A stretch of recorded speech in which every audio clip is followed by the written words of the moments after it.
Welcome back, everyone. Today is Jing Yuan's arrival date, so of course I'm here to fill you in on everything you'll need to upgrade Max Play and enjoy him to his full potential. To begin, Jing Yuan is undoubtedly one of the highest AoE damage dealers in the game and essentially outshines most DPS that are named Sela. Despite being an erudition and not a hunt character, he has one of the highest damage outputs currently available.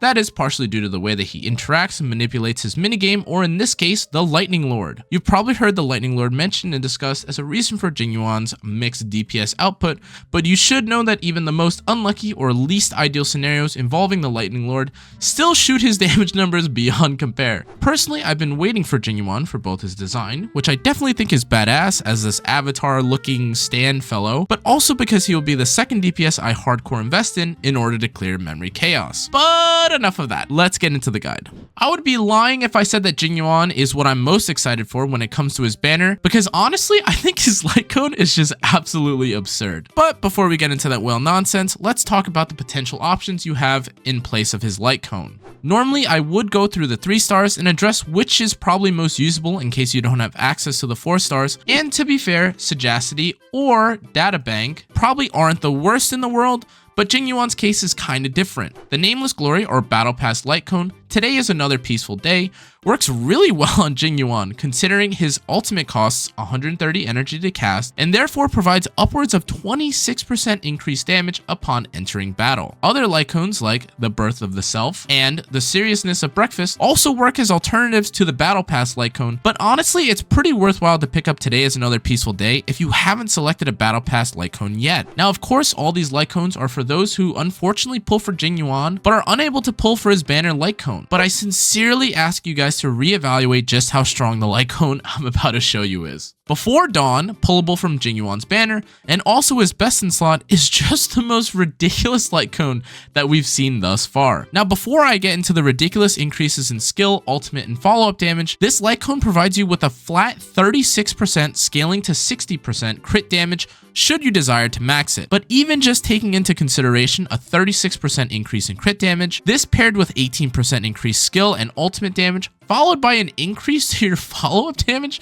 by 48%, really just feels overwhelming. I should mention that the other erudition light cone, Night on the Milky Way, is probably going to feel a bit worse now since most will value the crit damage and increases to every aspect of a character's kit that you get with Jing Yuan's light cone. But just to be clear, Jing Yuan is a DPS, so investing in a good light cone is definitely valuable should you be looking to clear content with him. I know that some people argue supports will last longer or will be less likely to get power crept relative to DPSs, but that doesn't mean you should avoid any investment in these characters, especially when they need it to shine. With that out of the way, let's talk about Jing Yuan's traces. It's been a while since I felt the need to heavily invest in all aspects of a character, but honestly, this guy might be the one. In terms of their value, these are pretty damn worth it.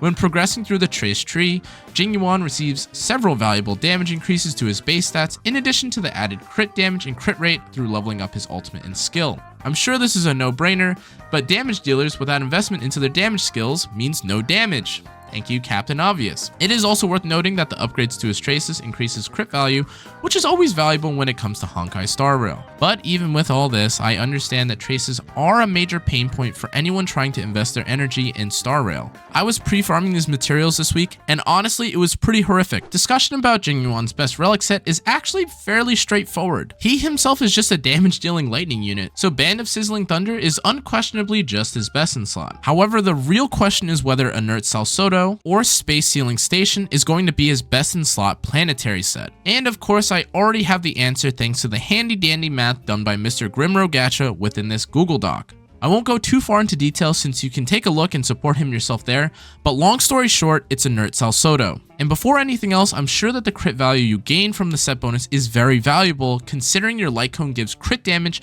not crit chance. So what we have thus far is an ideal Sizzling Thunder set with Inert Salsodo or Space Sealing Station if that rolled better for you, but I should also mention that running 2 pieces of Musketeer followed by 2 pieces of a character's designed elemental set is also very usable in case you aren't able to find 4 pieces of gear for one set. When it comes to main stats, Jing Yuan will probably need a crit rate chest unless something so absolutely ridiculous happens, but that's probably not likely. I know this isn't the traces section by the way, but just as a side note, a few of the crit rate traces that I did mention earlier that you would otherwise have access to as Jing Yuan are also unavailable until later on, so I definitely think that a crit rate chest will be mandatory at first. Moving along, when it comes to his boot, there are a lot of arguments to be made for running a speed boot and gaining more turns with this skill in order to activate the Lightning Lord, but there are honestly equally as many reasons to try and maximize the damage he already has with an attack percent boot. Using characters like Ting Yun with their first Eidolon or Bronya with their extra turn giving skill also do well in compensating for this lack of speed. When it comes to Jing Yuan's Link Rope and Planar Sphere, it is pretty standard given he's just a lightning damage dealer,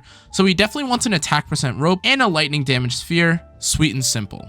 Now regarding his substat priority, he shares an equal amount of value between crit chance and crit damage, but you definitely want to maintain a healthy balance of both with a higher leaning crit chance value if at all possible. Personally, I haven't been lucky enough to achieve something crazy like an 85% or higher crit rate on my DPSs thus far, since I normally use a crit damage chest, but I definitely think that this character having so many free rolls of crit damage should allow for higher crit rate chasing in your build. After finding a good ratio between crit rate and damage, attack and speed both feel valuable since you want to do massive damage with your crits, but also want to take enough turns to allow the Lightning Lord to proc. But it would be tough to argue which is necessarily better than the other. But as we close out the Relic section, I just want to remind you guys that farming for a perfect set of gear is really difficult, and accepting slightly worse pieces is not the end of the world if it saves you hundreds of hours of farming with no hope in sight.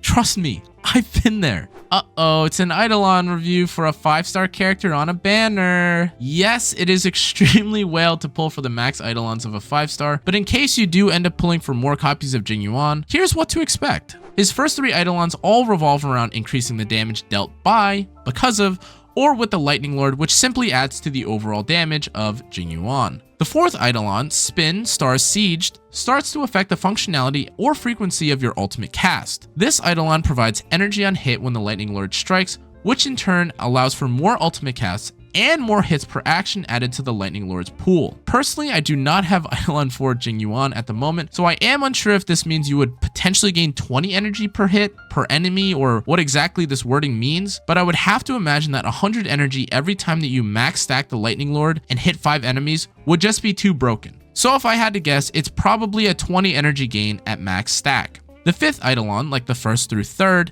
seeks to increase the overall damage of Jing Yuan, but does nothing super special. However, his 6th Eidolon has the potential to really shake things up since you only really need 3 stacks of hit actions on the Lightning Lord to gain a 36% buff across all allies hitting enemies until the Lightning Lord takes another turn. Now, it should go without saying, but 36% increased damage to anyone hitting an enemy that is easily reproducible is pretty insane. I do have to come clean in admitting that I did not originally foresee his Eidolons being this crazy, but after seeing it in action, it is pretty wild. The final section of this Jing Yuan guide has to do with what, where, how, why, or who you should pair with him. The answer to this, of course, is one of 2 classic teams. Disclaimer before I get into this, but most teams can probably fit this character in regardless of who's on said team. Anyways, for the free-to-play team, I suggest a Fire Trailblazer, Natasha, a buffer like Ting Yun who you hopefully pulled for while trying to get Jing Yuan, and the general himself. This team is excellent at providing safety to any DPS while maintaining a decent spread of versatility in any content. Natasha and the Fire Trailblazer have always got your back as the dynamic tanking, healing, cleansing, provoking, shielding duo who never fail.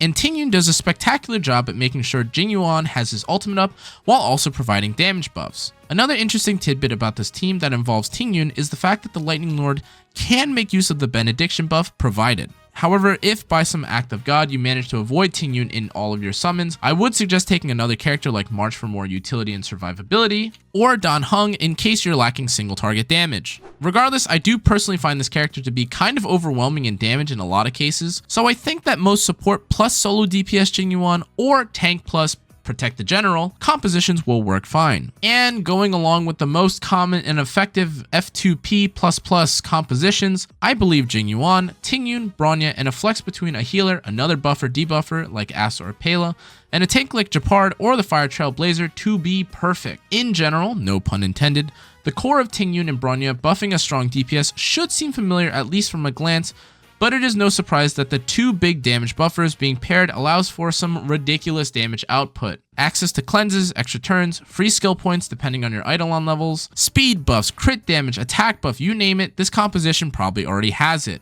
Taking this into account, I believe Jing Yuan to be a very similar feeling character to that of Sela, and I'm sure his damage output and everyone's experiences with him after getting a decent set of gear will echo that.